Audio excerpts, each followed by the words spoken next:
चलिए आज बॉलीवुड की दुनिया में झांकते हैं, लेकिन एक बिल्कुल अलग अंदाज में।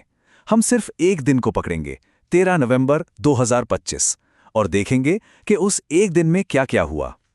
शोहरत की चकाचौंध से लेकर पर्दे के पीछे की जद्दोजहद तक सब कुछ इसी एक दिन में कैद है।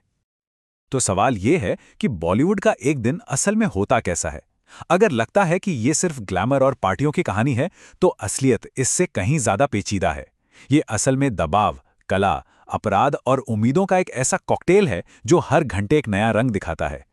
तो चलिए सबसे पहले बात करते हैं उस कीमत की जो हर सितारे को चुकानी पड़ती है।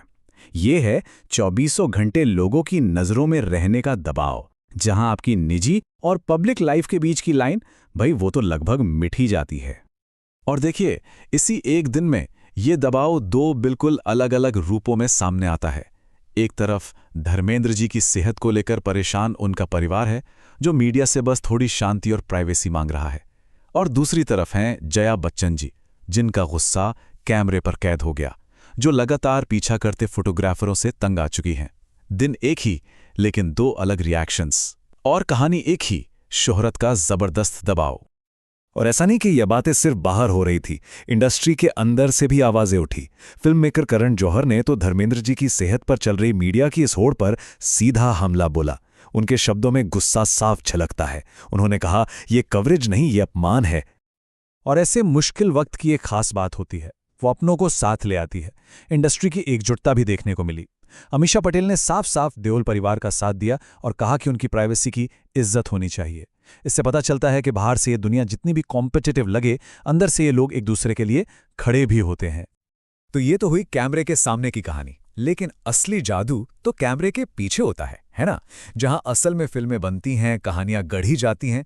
तो चलिए अब उस दुनिया में चलते हैं जहां कला जन्म लेती है। और इसी दिन, मतलब 13 नवंबर को नेटफ्लिक्स पर दस्तक देती है दिल्ली क्राइम 3।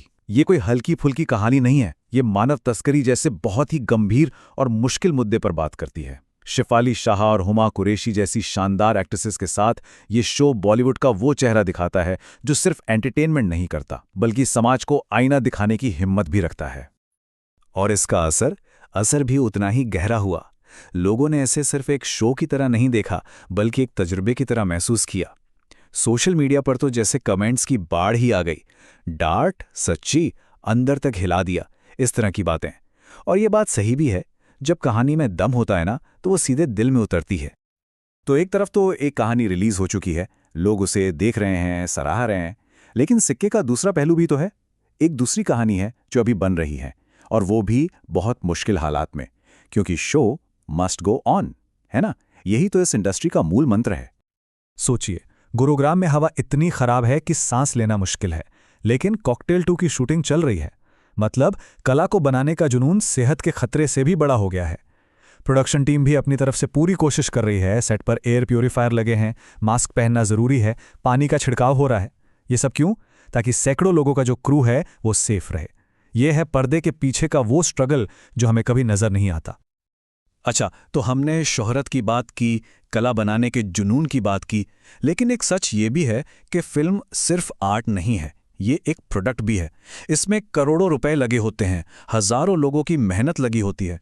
और जहां इतना कुछ दांव पर हो, वहां जुर्म का साया भी मंडराने लगता है। चलिए अब जरा इस अंधेरे पहलू पर भी नजर डालते हैं। 16 करोड़, जी हां, 16 करोड़ रुपए ये कमाई है एक असामी फिल्म रोई रोई बिनाले की, और वो भी सिर्फ 12 दिनों में। सोचिए, एक रीजनल फिल्म के लिए ये कितनी बड़ी, कितनी जबरदस्त कामयाबी है। और यही आंकड़ा हमें बताता है कि एक फिल्म के साथ क्या क्या दांव पर लगा होता है। और इतने बड़े दांव पर सबसे बड़ा खतरा किस चीज का है? पायरेसी। सीधी सी भाषा में कहें तो चोरी। ये सिर्फ फिल्म की चोरी नहीं है, ये उन हजारों लोगों की मेहनत की चोरी है जिन्होंने उसे बनाने में अपना दिन रात एक कर दिया। और रोए रोई बिनाले के साथ ठीक यही हुआ। फिल्म हिट हुई और उधर पायरेसी करने वालों ने हमला बोल दिया। फिल्म की क्लिप्स एक यूट्यूब चैनल पर लीक हो गईं। लेकिन यहां कहानी में एक ट्विस्ट है। प्रोड्यूसर ने हार नहीं मानी। उन्होंने फौरन एक्शन लिया, साइबर पुलिस में शिकायत की, और नतीजा, आरोपी पकड़ा गया। भले ही एक छोटी जीत हो, लेकिन बहुत जरूरी जीत थी। तो देखिए, हमने शोहरत का प्रेशर देखा, आर्ट बनाने की जद्दोजहद देखी और पैसों से जुड़ा खतरा भी। ये सारी कहानियां, ये सारे उतार चढ़ाव, ये सब एक ही जगह पर हो रहे हैं, एक शहर में जो इन सब का सेंटर है, सपनों का शहर मुंबई। और कमाल देखिए, इसी दिन 13 नवंबर को एक और खबर आती है कि मुंबई को एशिया का सबसे हैप्पी शहर, सबसे खुशहाल शहर चुना गया है। है ना अजीब? ये वही शहर है जहां इतनी भागदौड़ है, इतना प्रेशर है, और शायद यही इस शहर की खूबी है कि तमाम मुश्किलों के बावजूद ये शहर जीना नहीं छोड़ता, खुश रहना नहीं छोड़ता। रवीना टंडन ने इस बारे में एक बहुत खूबसूरत बात कही है। वो कहती हैं कि मुंबई जो है ना, वो उतल-पुतल और सुकून का एक परफेक्ट बैलेंस है। और अगर सोचें तो शायद यही बैलेंस बॉलीवुड की भी आत्मा है। यहाँ हर दिन हंगामा है, हर दिन उथल-पुथल है, लेकिन इन सब के बीच सुकून की एक तलाश भी हमेशा चलती रहती है। तो 13 नवंबर 2025 का ये एक दिन, ये सिर्फ एक तारीख नहीं है, ये बॉलीवुड की एक पूरी तस्वीर है। इसमें मीडिया का प्रेशर है, आर्ट के लिए जुनून है, मुश्किलों से लड़ने का जज्बा है और अपने काम को बचाने की लड़ाई भी। और ये सब हो रहा है उसी शहर में जहां उथल-पुथल में सुकून मिलता है। तो अब सवाल ये उठता है कि बॉलीवुड का अगला चैप्टर कौन लिखेगा? ये उथल-पुथल या फिर ये सुकून?